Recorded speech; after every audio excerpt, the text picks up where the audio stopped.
Oke, assalamualaikum warahmatullahi wabarakatuh. Selamat siang, teman-teman. Salam sejawat, salam sehat. Di sini saya akan mencoba menjelaskan cara mengoperasikan si ring pump. Banyak sih berbagai merek si ring pump.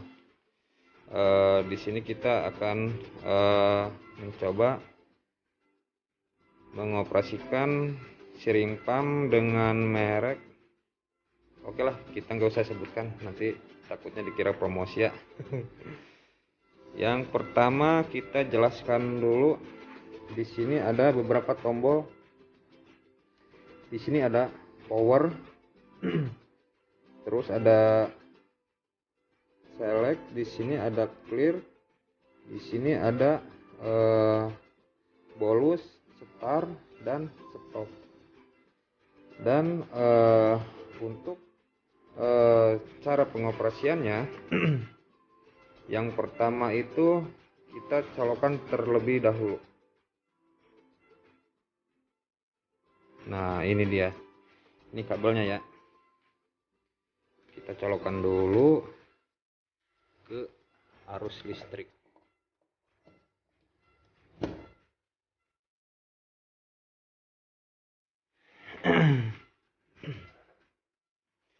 Nah, selanjutnya dia akan lampu powernya akan menyala.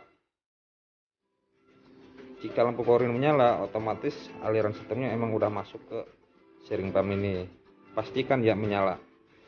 Terus yang kedua, kita lanjut ke langkah untuk menekan tombol power.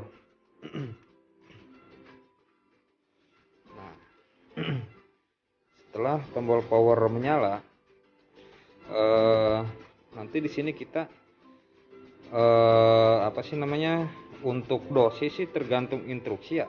Ada ini kebutuhannya untuk pemakaian dobu, paskon, terus ada juga perdipin, banyak lah.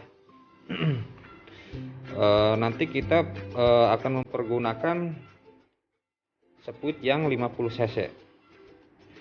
Di sini juga tidak lupa ada untuk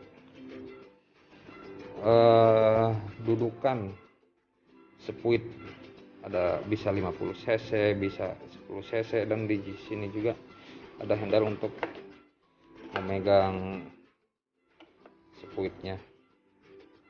Oke, kita ambil dulu speed 50 cc ya. Nah, ini dia speed 50 cc. Kita pakai yang bekas aja sih karena buat sampel gitu. Yang pertama itu kita angkat bagian handle-nya. Terus yang kedua kita masukkan speednya. Dan untuk tuasnya kita tekan seperti ini. Setelah tuasnya menekan si speed, kita angkat yang ini. Nah, untuk menahan badan speednya. Ini sih sampel aja ya.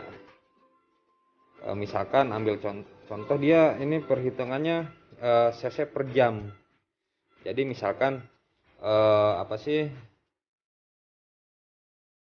setelah kita hitung pakai rumus dapatnya 1 cc per jam. Oke, untuk 1 cc per jam di sini kita ada tombol untuk memutar. Nah, ini dia. Untuk kalau diputar ke atas dia makin bertambah, kalau diputarnya ke bawah dia makin berkurang. Contohnya 1 cc per jam. Ini kan 0,1. Gimana biar bisa 1 cc per jam? Kita putarlah tombol yang di pinggir ini. Nah, nanti dia angkanya akan makin bertambah dari 0,1, lanjut 0,2, 0,3 sampai ke angka 1,0 yang artinya dia 1 cc per jam. Setelah itu, setelah angka yang kita inginkan sudah kita dapatkan, kita tinggal klik start. Nah, Setelah kita klik start, pastikan lampu yang 3 ini dia menyala secara bergantian, yang artinya jadi dia mendorong obat yang ada di sekuit ini itu. Dan adapun misalkan ada instruksi kita mau bolus misalkan 2 cc, kita stop dulu. Setelah stop, di sini kan ada tombol bolus nih, kita tekan dan kita perhatikan ini sampai ke 2 cc, karena emang misalkan kita butuhnya bolusnya cuma 2 cc, kita tekan aja ininya, kita tekan, nanti dia akan mendorong si spuit ini. Kalau udah 2 cc ya udahlah, kita lepas lagi. Dan untuk melanjutkan lagi ini seperti biasa ya, kita start lagi. Misalkan kita butuhnya butuh 5 cc per jam, ininya masih di posisi 1 cc, kita klik stop dulu. Klik stop, kita tambahkan, kita putar ke atas. Nah, angkanya dia pasti udah berubah lagi dari angka 1 ke 2, selanjutnya sampai ke, kita hitunglah 5 cc per jam.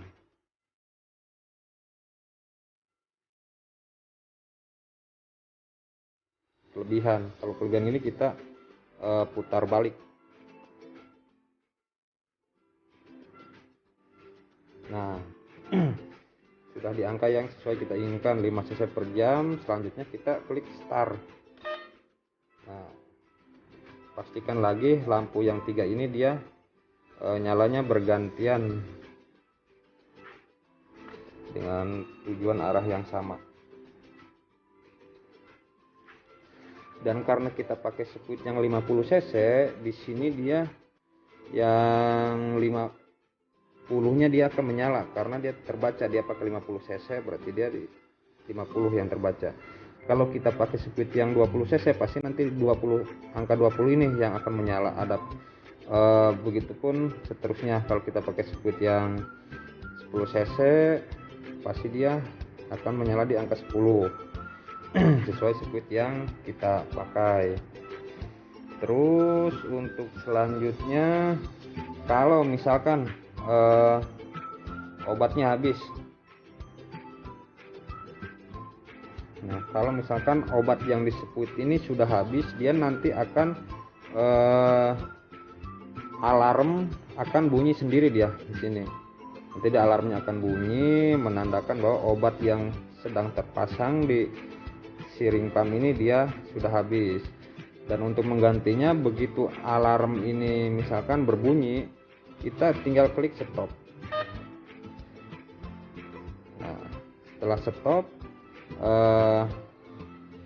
kita matikan tombol power. Bisa juga sih kita tidak matikan tombol power juga bisa, kita tinggal angkat dan tarik handle-nya, kita ambil sekuitnya, kita isi ulang si sekuit ini. Setelah penuh lagi, setelah kita isi obatnya, kita masukkan kembali. Nah, kita tinggal tekan tombol start lagi. Nah, kalau kita tekan tombol stop, dia lampu yang ini tidak akan menyala karena dia tidak jalan obatnya. Nah, kalau kita klik start, dia jalan kembali. Ya, seperti itulah gambaran cara mengoperasikan siring pump. Mudah-mudahan yang awalnya emang benar-benar tidak tahu, ya sedikitnya ada gambaran lah untuk dipelajari dan untuk menambah ilmu kita. Karena ini pasti apalagi kita contohnya di perawat ICU ya, soalnya kebanyakan siring pump ini di ICU adanya, ada juga sih di UGD gitu kan. Pasti kita diwajibkan bisa mengoperasionalkan alat siring pump ini karena ini udah hampir makanan sehari-hari, apalagi dengan pasien yang tekanan darahnya rendah, butuh topangan dobu, paskon dan sejenisnya gitu kan. Itu pasti kita membutuhkan alat ini. Dan kita harus sudah bisa mengoperasikan alat ini, harus sudah jago lah. Soalnya kalau kita tidak bisa mengoperasikan alat ini ya susah juga nantinya. Soalnya alat ini ya harus wajib bisa gitu untuk dipelajari, harus sudah bisa mandiri. Ya selanjutnya untuk misalkan alat ini sudah selesai nggak dipakai lagi, ya kita untuk mematikan mesinnya ya cukup simpel sih. Kita cuman tekan tombol stop, terus tombol power kita tekan agak lama, lepas, selesai. Dan untuk pemakainya kita lepas handle ini, tuasnya, ambil squid, buang squidnya. Oke teman-teman, mungkin cukuplah penjelasan untuk cara pengoperasian steering pump ini. Ya mohon maaf bila ada kekurangan atau kesalahan dalam video ini. Sedikitnya memberi gambaran lah untuk cara pengoperasional steering pump, dan bisa dipelajari juga untuk teman-teman. Mungkin ada tambahan dari yang lain, silahkan komen saja. Oke, terima kasih. Assalamualaikum warahmatullahi wabarakatuh. Salam sehat, salam sejahtera.